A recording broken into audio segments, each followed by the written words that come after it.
On January 22, 1783, Congress ratified a contract stating that all bills of credit emitted, monies borrowed, and debts contracted by or under the authority of Congress before the assembling of the United States in pursuance of the present Confederation shall be deemed and considered a charge against the United States for payment and satisfaction whereof the United States and the public faith are hereby solemnly pledged.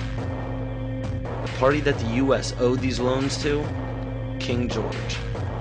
I hope this paints a picture for you of how Great Britain funded both sides of the Revolution. To this day, Great Britain collects taxes from the United States via the IRS. The IRS isn't even an agency of the United States government.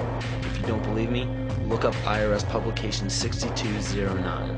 It is an agency of the IMF, which is governed by the United Nations. The FCC, CIA, FBI, and NASA were never part of the United States government. The U.S. government only holds shares of the stock in various agencies. Social Security numbers are also issued by the UN through the IMF.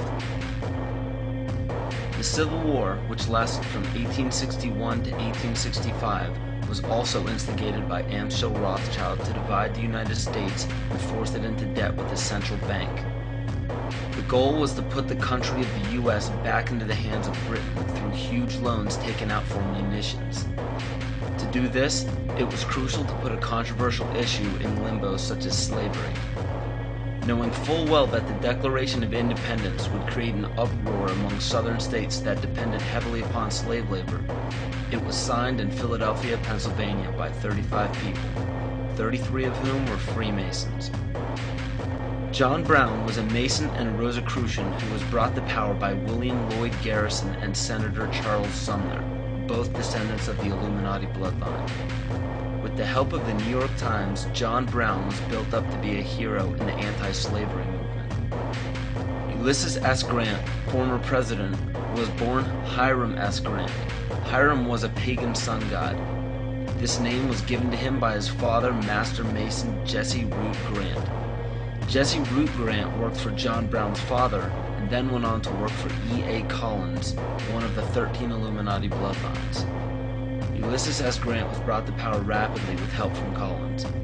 From April 1861 to May 1864, Grant went from the rank of private to commander-in-chief of the entire Union Army.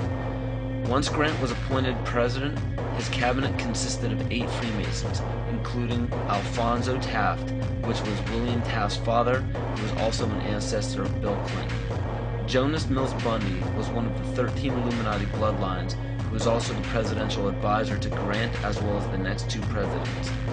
And cabinet member Columbus Delano was Franklin Delano Roosevelt's grandfather. In November 21, 1933, President Franklin Roosevelt wrote, "The real truth of the matter is, as you and I know, that a financial element in the large centers has owned the government ever since the days of Andrew Jackson." Abraham Lincoln's father was A.A. Springs, who was part of the Rothschild dynasty. Lincoln's half-brother worked for Louis Pasteur in the Merovingian dynasty, which was the 13th Illuminati bloodline.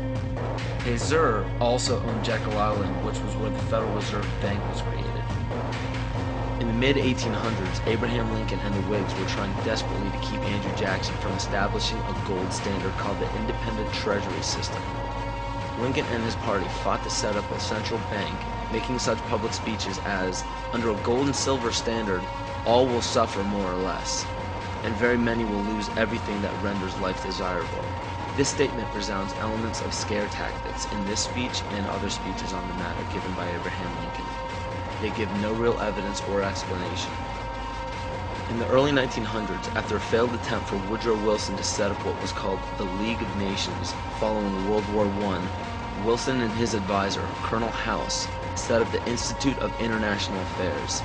This institute had 2 branches, one set up in England called the Royal Institute of International Affairs, and the Council on Foreign Relations was incorporated as the American branch in New York on July 29, 1921.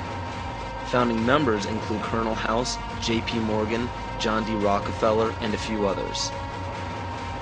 A national income tax was declared unconstitutional in 1895 by the Supreme Court. but a constitutional amendment was proposed in Congress by Senator Nelson Aldrich. This makes much more sense when you notice that Nelson Aldrich was also known as being the authentic voice of J.P. Morgan, and later married into the Rockefeller family. Today, 27 to 35% of American workers' pay is taxed, and this money goes to a central bank called the Federal Reserve, or the Fed. For those of you who are unaware of the Federal Reserve Bank and what it is capable of, it is a non-government-owned bank that provides the U.S. with all of its currency. They control the inflation rate by the amount of money in circulation. Yet the most amazing aspect of the central bank is the suspension of specie payments, in which the Fed can refuse to pay their obligations, yet taxpayers must pay their debts or go bankrupt. In other words, the suspension of specie payments is the central bank's right to breach a contract with no penalty whatsoever. In even simpler terms, it's called theft. How is it that the Fed is allowed to breach any contract they wish without penalty from the government? The answer is simple. The Federal Reserve Bank has power over the government instead of under it. Carroll Quigley, Bill Clinton's mentor while at Georgetown University, wrote of central banks, "They want nothing less than to create a world system of financial control in private hands, able to dominate the political system of each country and the economy of the world as a whole, controlled in a feudalist fashion by the central banks of the world acting in concert, by secret agreements arrived at in frequent private meetings and conferences." It is important to know that nearly all of the founders of the Federal Reserve Bank were involved in the conception of the Council on Foreign Relations. Since 1934, when the Fed was established, almost every United States Secretary of State, all Secretaries of War or Defense since Henry L. Stimson, almost every head of CIA since Allen Dulles, nearly all presidential candidates, Dwight D. Eisenhower, JFK, Richard Nixon, and Bill Clinton were members of the CFR. George Bush Sr. was actually the CFR director from 1977 to 1979. Understand that all of these high-ranking government positions were lobbied into place by the organizations set up by the international banking cartel. There are secret meetings held everywhere by many of the same members in the Trilateral Commission, the Bilderberg Group, the Club of Rome, the United Nations, and the two branches of the Institute of International Affairs. These groups make up what is known as the Round Table, developed by Cecil Rhodes. Other offshoots or preliminary groups are the Bohemian Group and Yale University's Skull and Bones organization, which we all know George W. Bush, George Bush Sr., and John Kerry were all a part of. Most every meeting by these groups are attended by the most powerful government officials, corporate leaders, media moguls, and royal families in the world. These meetings are held in secret and not a word of them reaches the mainstream media.